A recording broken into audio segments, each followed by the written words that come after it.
இந்த உலகத்தோட உயரமான மலைன்னு சொல்லக்கூடிய மவுண்ட் எவரெஸ்டை ஏற முடிஞ்ச மனிதர்களால ஏன் கைலாய மலையை ஏற முடியல? உண்மையாவே இந்த இடம் சிவனோட இருப்பிடம் தானா, இல்ல மனிதர்களை ஏற விடாம வேற ஏதாவது ஒரு சக்தி தடுக்குதா? இந்த வீடியோ பல ஆச்சரியமான உண்மைகளை சொல்ல போகுது. வாங்க வீடியோக்குள்ள போலாம். நிறைய உயிரினங்கள் வாழ்ந்துட்டு இருக்கும் இந்த பூமி நிறைய அணுக்கள் மூலமா கட்டமைக்கப்பட்டது. பூமியில இருக்கக்கூடிய ஒவ்வொரு அணுக்களும் வைப்ரேஷன் சொல்லக்கூடிய அதிர்வுகளை உருவாக்கிட்டு இருக்கு. அப்படிப்பட்ட அதிர்வுகளை சவுண்ட் வேவ்ஸா மாத்தி கேட்கும்போது ஓம் அப்படின்ற சவுண்ட் நமக்கு கேட்கும். இதுல இருக்கக்கூடிய ஆச்சரியம் என்ன அப்படின்னா, இந்து மத கோவில்கள்ல கடவுள்களுக்காக உச்சரிக்கப்படக்கூடிய ஓம் அப்படின்ற மந்திர வார்த்தையோட ஒலி அளவும் பூமியில உருவாகக்கூடிய ஓம் அப்படின்ற வார்த்தையோட அளவும் 432 ஹெட்ஸ் ஃப்ரீக்வன்சி அளவுல ஒரே மாதிரி ஒலிக்குது. ஓம் மந்திரம் ஒரு புனிதமான குறியீடு அப்படின்னு நம்ம எல்லாருக்குமே தெரியும். அது 22,000 அடி உயரத்துல இருக்கக்கூடிய கைலாய மலையில இருக்கிறது பார்க்கிறதுக்கே ரொம்ப ஆச்சரியமா இருக்கு. இதனாலேயே கைலாய மலையில கடவுள்கள் வாழும் இடம், அதுவும் ஒரு புனிதமான இடம் அப்படின்னு சொல்றாங்க. 29,000 அடி உயரத்துல இருக்கக்கூடிய இமயமலைக்கு இதுவரை நிறைய மனிதர்கள் போயிட்டு வந்துட்டாங்க. ஆனா அதை விட குறைவா 22,000 அடி உயரத்துல இருக்கக்கூடிய இந்த கைலாய மலையை ஏறுறதுக்கு இந்த உலகத்துல யாருமே இல்ல.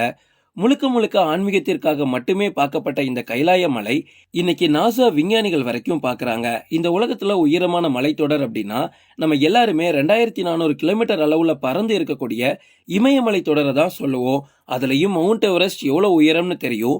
அந்த மவுண்ட் எவரெஸ்ட் கிட்டத்தட்ட 11,000க்கு மேற்பட்ட மனிதர்கள் இதுவரைக்கும் ஏறியாச்சு.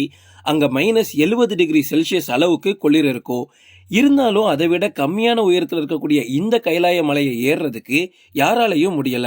கைலாஷ் மலையை பத்தி இந்து புராணங்கள்ல நிறையவே சொல்லியிருக்காங்க. இந்து புராணங்கள்ல சொல்லப்பட்ட கதைகளை நம்பிதான் நிறைய பேர் கைலாஷ் மலையை ஏறுறதுக்கே முயற்சி பண்ணாங்க.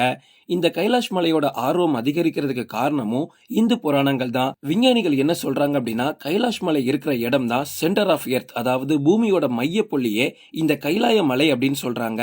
கைலாஷ் மலையில இருந்து 6,666 கிலோமீட்டர் பயணிச்சோம் அப்படின்னா ஸ்டோன் ஹெஞ்சை நம்ம அடைவோம். ஸ்டோன் ஹெஞ்சில இருந்து 6,666 கிலோமீட்டர் பயணம் செஞ்சோம் அப்படின்னா பெர்முடா ட்ரையாங்கிளை நம்ம அடைவோம். அங்க இருந்து 6,666 கிலோமீட்டர் பயணம் செஞ்சோம் அப்படின்னா ஈஸ்டர் ஐலண்டை நம்ம அடைவோம். இந்த மாதிரி உலகத்தோட ரொம்பவும் முக்கியமான மர்மமான இடங்கள் கைலாய மலையோட ஒத்து போறது ரொம்பவே ஆச்சரியமான விஷயமா இருக்கு. இது வரைக்கும் இந்த மலையை ஏறுறதுக்கு நிறைய பேர் முயற்சி பண்ணிருக்காங்க. ஆனா யாராவது இதோட உச்சிக்கு போயிருக்காங்களா அப்படின்னு கேட்டா யாருமே இல்ல. கைலாய மலையோட மர்மத்தை எப்படியாவது முடிவுக்கு கொண்டு வரணும் அப்படின்னு நிறைய பேர் முயற்சி பண்ணி மலை ஏற ஆரம்பிச்சாங்க. ஒரு குறிப்பிட்ட தூரத்துக்கு போனதுக்கு அப்புறமா 2 வாரத்துல வளர வேண்டிய முடியும் நகமும் அவங்களுக்கு 12 மணி நேரத்துல வளர்ந்துருக்கு. மலை ஏறின எல்லாருக்குமே என்னடா இங்க நடக்குது அப்படின்னு ஒண்ணுமே புரியாம பயத்துல திரும்பி வந்துருவாங்க. திரும்பி வந்து ஒரே வருஷத்துல அவங்க மொத்தமா வயசாகி இறந்துருவாங்க. அது எப்படி ஒரே வருஷத்துல வயசாகும்? கைலாய மலையோட ஆரம்ப புள்ளியில இருந்து கைலாய மலையோட பாதி தூரத்தை கடந்துட்டாலே நிறைய பேர் அதை சக்சஸ்னு சொல்றாங்க. ஆனா அந்த இடத்தை தாண்டிட்டா அவங்க யாருமே திரும்ப உயிரோட வந்ததில்ல. இதுவரைக்கும் கைலாய மலையை யாருமே ஏறினது இல்ல அப்படின்னு தான் சொல்றாங்க. ஆனா சில தகவல்கள் படி என்ன சொல்றாங்கன்னா, சில முனிவர்கள் மட்டும் இந்த கைலாய மலையை முழுமையா ஏறி உச்சியில சிவன் கிட்ட போய் தஞ்சம் அடைஞ்சாங்க அப்படின்னு சொல்றாங்க. இதுக்கு அர்த்தம் என்ன அப்படின்னா, எந்த ஒரு விஞ்ஞான அறிவும் இல்லாம, எந்த ஒரு மோட்டிவும் இல்லாம, மனசுல எந்தவித ஆசையும் இல்லாம சிவனை மட்டுமே வழிபட்டு சிவனுக்காக மட்டுமே பயணத்தை மேற்கொண்டா மட்டும்தான் இந்த கைலாய மலையோட உச்சிக்கு போய் அடைய முடியும்னு சொல்றாங்க. ரஷ்யாவோட ஃபேமஸான சயின்டிஸ்ட் எர்னஸ்ட் அப்படின்றவரு 1999ல இந்த கைலாய மலையோட அடிவாரத்துல டென்ட் கட்டி அவங்க ரொம்ப நாளா அங்க ஆராய்ச்சி பண்ணிட்டு இருந்தாங்க. அப்ப இரவு நேரத்துல இந்த கைலாய மலை அப்படியே இன்னொரு இடமா மாறுது அப்படின்னு சொல்றாங்க. அந்த மலைக்கு மேல வித்தியாசமான மனிதர்கள் இரவு நேரத்துல மட்டும் நடமாடுறதாகவும், அங்க ரொம்பவும் அமானுஷ்யமான ஒரு சத்தம் கேட்கறதாகவும், அந்த சத்தத்தை இதுவரைக்கும் இந்த உலகத்துல எங்கேயுமே கேட்டதில்லை அப்படின்னு அவர் சொல்லியிருக்காரு.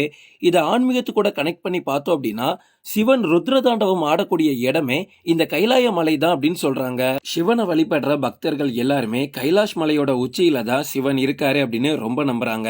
1874ல ரிசர்ச் பண்ண நிக்கோலாஸ் அப்படின்றவரு கைலாஷ் மலையோட வடமேற்கு பகுதியில ஒரு வழி மூலமா போனோம், அதுவும் ஆன்மீக புத்தகத்துல குறிப்பிட்ட வழி மூலமா போனோம் அப்படின்னா ரொம்பவும் ஃபேமஸான அட்வான்ஸ் நகரமான ஷாம்போலன் நகரத்துக்கு நம்ம போய் சேருவோம் அப்படின்னு சொல்லியிருக்காரு. டிபெட், சைனா, நம்ம இந்தியா, இந்த 3 நாடுகளும் ஒன்று சேர்ந்து இந்த கைலாஷ் மலையை யாருமே முழுமையா ஏற முடியாது. ஸோ ட்ரை பண்ணாதீங்க அப்படின்னு சொல்லியிருக்காங்க. அது மட்டும் இல்ல, இந்த மலையோட உச்சிக்கு மேலேயோ இல்ல இந்த மலைகளுக்கு மேலேயோ ஹெலிகாப்டராலையோ விமானங்களாலையும் பறக்க முடியாது. அதுக்கும் தடை விதிச்சிருக்காங்க.